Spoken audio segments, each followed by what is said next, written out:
செய்வது 8 திக்கும் என்று வழங்குவதற்காக நான் லாவண்யா ஸ்ரீராம். முதலில் தலைப்புச் செய்திகளை பார்க்கலாம். தமிழ்நாடு சட்டப்பேரவையில் மீண்டும் தாக்கலாகிறது ஆன்லைன் சூதாட்ட தடை மசோதா. மசோதா தொடர்பாக ஆளுநர் எழுப்பியுள்ள கேள்விகளுக்கான விளக்கத்தையும் பேரவையில் சமர்ப்பிக்க திட்டம். காஞ்சிபுரம் குருவிமலை பட்டாசு ஆலையில் பயங்கர வெடி விபத்து. 9 பேர் உடல் கருகி உயிரிழந்த பரிதாபம்.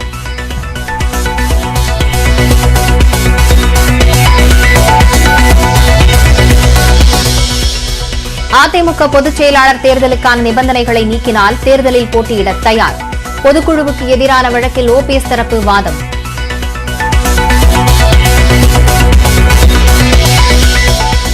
பொதுக்குழு முடிவுகளுக்கு கட்டுப்பட்டவர்களே கட்சியில் நீடிக்க முடியும் என இபிஎஸ் தரப்பு வாதம். ஓபிஎஸ் தனி கட்சியை நடத்துவதாகவும் சென்னை உயர்நீதிமன்றத்தில் தகவல்.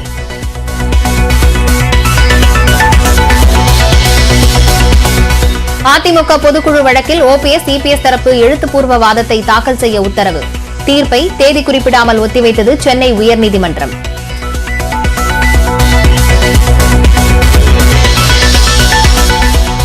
தொண்டர்கள் மூலம் வாக்கெடுப்பு நடத்தி பொதுச் செயலாளரை தேர்ந்தெடுக்க கோரிக்கை.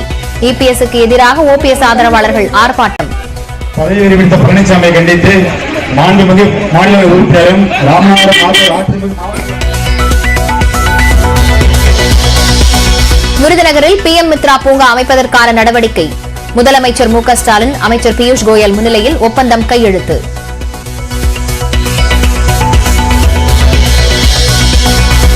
மற்றவர்களின் பெயரை முன்மொழிவதற்கு முன்னர் வழக்கறிஞர் ஜான் சத்யனை நீதிபதியாக நியமித்திருக்க வேண்டும்.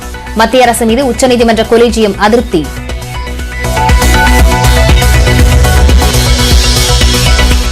கட்சிக்கு கெட்ட பெயரை ஏற்படுத்தும் வகையில் நிர்வாகிகள் செயல்படாமல் இருக்க நடவடிக்கை எடுக்க வேண்டும். மாவட்ட செயலாளர்கள் கூட்டத்தில் திமுக தலைவர் ஸ்டாலின் அறிவுரை. தமிழ்நாட்டைச் சேர்ந்த பாம்பு பிடி வீரர்களுக்கு பத்மஸ்ரீ விருது குடியரசுத் தலைவர் திரௌபதி முர்மு வழங்கினார்.